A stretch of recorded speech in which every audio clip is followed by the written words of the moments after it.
بسم اللہ الرحمن الرحیم۔ قرآن پاک میں سورۃ القلم کے اندر اللہ تعالیٰ نے ایک باغ والے آدمی کا تذکرہ فرمایا ہے۔ وہ باغ والا آدمی کون تھا؟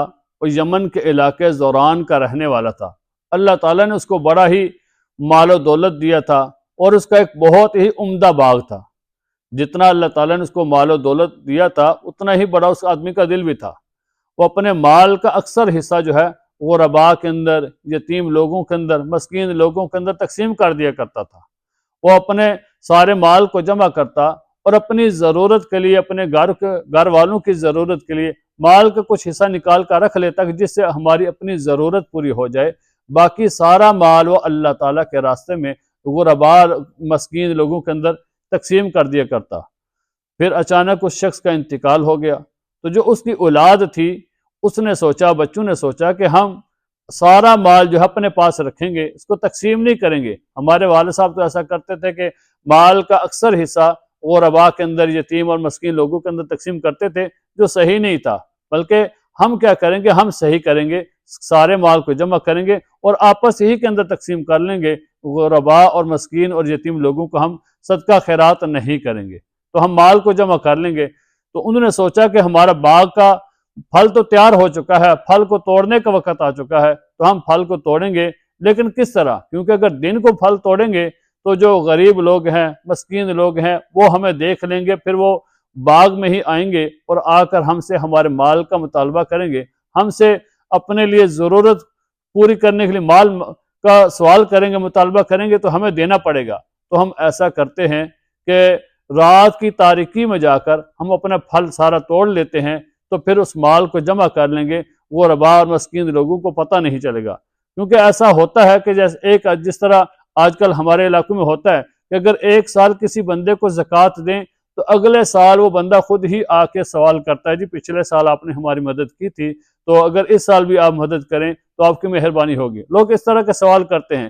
تو انہوں نے بھی یہی سوچا کہ لوگ ہر سال کیا ہوتا ہے کہ ہمارے باغ میں ہی آ جاتے ہیں، کیونکہ ان کے والد کی یہ عادت تھی کہ جس وقت پھل تیار ہو جاتا وہ غرباء، مسکین، یتیم لوگوں کو باغ میں ہی بلا لیتا، باغ کا پھل توڑتا، پھر اپنی ضرورت کے لیے نکال لیتا، باقی لوگوں کو کہتا کہ اپنی ضرورت کے لیے یہاں سے مال اٹھا لو، تو لوگ لے کر چلے جاتے۔ تو ان کے بیٹوں نے سوچا کہ ہمارا باپ تو ایسا کرتا تھا، لیکن ہم ایسا نہیں کریں گے، بلکہ ہم رات کی تاریکی میں سارا پھل توڑ لیں گے، پھر اپنے پاس جمع کر لیں گے۔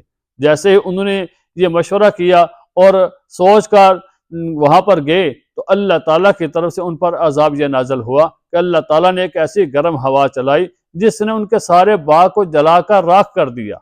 جب وہاں پر پہنچے اپنی زمین میں، وہاں پر جا کر دیکھنے لگے کہ یہ ہمارا باغ ہے، ہمارا باغ کا تو پھل تیار ہو چکا تھا، لیکن یہاں پر تو ساری زمین، سارا باغ ہی جلا ہوا ہے، تو یہ ہمارا نہیں ہے۔ سوچنے میں لگے کہ کیا ہمارا ہے یا ہمارا نہیں ہے۔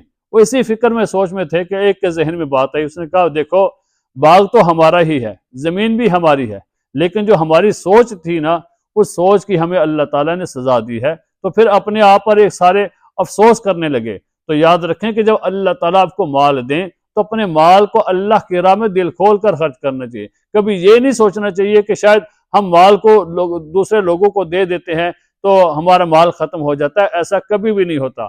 رسول اللہ صلی اللہ علیہ وسلم نے ارشاد فرمایا، میں 3 چیزوں کے اوپر قسم کھا سکتا ہوں، جن میں سے پہلی چیز یہ ہے کہ جو بندہ اللہ تعالیٰ کی راہ میں صدقہ خیرات کرتا ہے تو اللہ تعالیٰ اس کے مال میں ضرور اضافہ فرماتے ہیں۔ ایسا کبھی ہو ہی نہیں سکتا کہ ایک آدمی صدقہ کرتا ہو، خیرات کرتا ہو، غرباء، مسکین، یتیم لوگوں کی مدد کرتا ہو تو اللہ تعالیٰ اس کے پاس مال کی کمی ہو، اللہ تعالیٰ اس کو ضرور اس کے مال میں اضافہ کرتے ہیں۔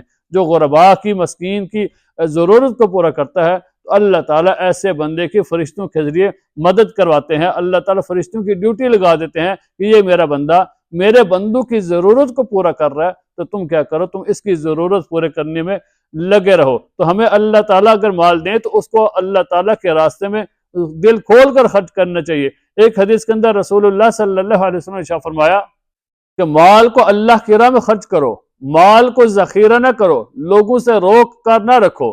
اگر تم مال لوگوں سے روک کر رکھو گے تو اللہ تعالیٰ بھی تمہارے مال کو تم سے روک لیں گے۔ دیکھیں کتنی سخت بات ہے، کتنی سخت حدیث ہے کہ جو بندہ مال کو تقسیم نہیں کرتا بلکہ مال کو روک کر رکھ لیتا ہے۔ اور آج کل ایسا ہوتا ہے کہ لوگ مال کو جمع کر کے بیٹھے رہتے ہیں، گن گن کر رکھتے ہیں، اس کو بینک بیلنس بنا کے رکھتے ہیں، لیکن غرباء مسکین لوگوں کی ضرورت کو پورا نہیں کرتے، تو پھر اللہ تعالیٰ بھی ان سے اپنے مال کو روک لیتے ہیں۔ تو ہمیں اگر اللہ تعالیٰ توفیق دیں تو اللہ کے راستے میں اپنے مال کو ضرور خرچ کرنا چاہیے۔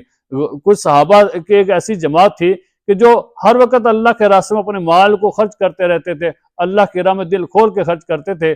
تو جو کچھ ایسے صحابہ بھی تھے جو مال کو خرچ نہیں کر سکتے تھے، ایک دن رسول اللہ صلی اللہ علیہ وسلم کے پاس آئے، فرمایا یا رسول اللہ صلی اللہ علیہ وسلم، فلاں صحابی فلاں جو ہے وہ ہر وقت اللہ کے راستے میں مال کو خرچ کرتے رہتے ہیں، تو ہمارے پاس تو کچھ ہے ہی نہیں کہ ہم بھی خرچ کریں۔ تو رسول اللہ صلی اللہ علیہ وسلم نے ارشاد فرمایا کہ تم کیا کیا کرو، تم مسجد میں بیٹھ کے اللہ کا ذکر کیا کرو، اللہ تعالیٰ تمہیں بھی بہت بڑا اجر عطا کریں گے۔ تو جب انہوں نے ذکر شروع کیا تو جو مال والے صحابہ تھے جو صدقہ خیرات کرتے تھے، وہ صدقہ خیرات بھی کرتے اور پھر بعد میں آ کے اللہ کا ذکر بھی کرتے۔ تو جو ذکر کرنے والے تھے انہوں نے محسوس کیا کہ ابھی تو انہوں نے دوہرا کام شروع کر دیا ہے، ایک تو اللہ کی راہ میں صدقہ خیرات کرتے ہیں، پھر اللہ کا ذکر بھی کرتے ہیں۔ تو پھر حضور علیہ الصلوۃ والسلام کے پاس آئے، فرمایا یا رسول اللہ صلی اللہ علیہ وسلم، آپ نے ہمیں بتایا تھا ذکر کرنے کے لیے، لیکن جو مال والے صحابہ ہیں وہ صدقہ خیرات بھی کرتے ہیں اور اللہ کا ذکر بھی کرتے ہیں، تو ابھی ہم کیا کریں؟ تو رسول اللہ صلی اللہ علیہ وسلم نے فرمایا یہ تو ان کی خوش نصیبی ہے کہ اللہ تعالیٰ نے ان کو دونوں چیزیں عطا کی ہیں، تو جس کو جو ملے اس کو اللہ کی راہ میں صدقہ خیرات کرنا چاہیے، اسے جو ہے نا ہمیں دل کھول کے اللہ کی راہ میں خرچ کریں، اور مال کو کبھی بھی سنبھال کر یا لوگوں سے روک کر نہ رکھیں، بلکہ جب اللہ تعالیٰ مال کو دیں تو پھر لوگوں کو ضرورت کا پورا کرنا یہ بڑی خوش نصیبی کی بات ہوتی ہے کہ اللہ تعالیٰ نے آپ کو دینے والوں میں سے بنایا ہے، نہ کہ لینے والوں سے بنایا۔ اور یاد رکھیں کہ دینے والا ہاتھ ہمیشہ اچھا اور عمدہ ہاتھ ہوتا ہے، کہ جو ہاتھ اوپر والا ہاتھ ہوتا ہے وہ اچھا ہاتھ ہے۔ تو ہمیں دعا کرنی چاہیے کہ اللہ تعالیٰ ہمیں دینے والوں سے بنائے، نہ کہ لینے والوں سے بنائے۔ تو اپنے مال کو اللہ کی راہ میں دل کھول کر خرچ کرنا چاہیے۔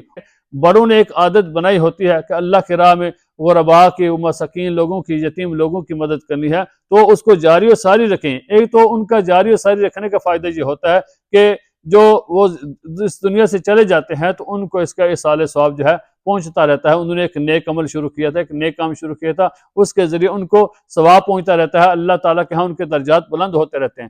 اس لیے بھی اس کو جاری و ساری رکھنا چاہیے تاکہ ان کے ہاں اللہ تعالیٰ کے ہاں ان کے درجات بھی بلند ہوتے رہیں، اور پھر آپ اپنی بھی یہ عادت بنا لیں کہ اللہ تعالیٰ جو آپ کو مال دیں تو اس مال سے اللہ تعالیٰ کے راہ میں ضرور خرچ کیا کریں۔ اللہ تعالیٰ ہمیں سمجھنے کی اور عمل کرنے کی توفیق عطا فرمائے۔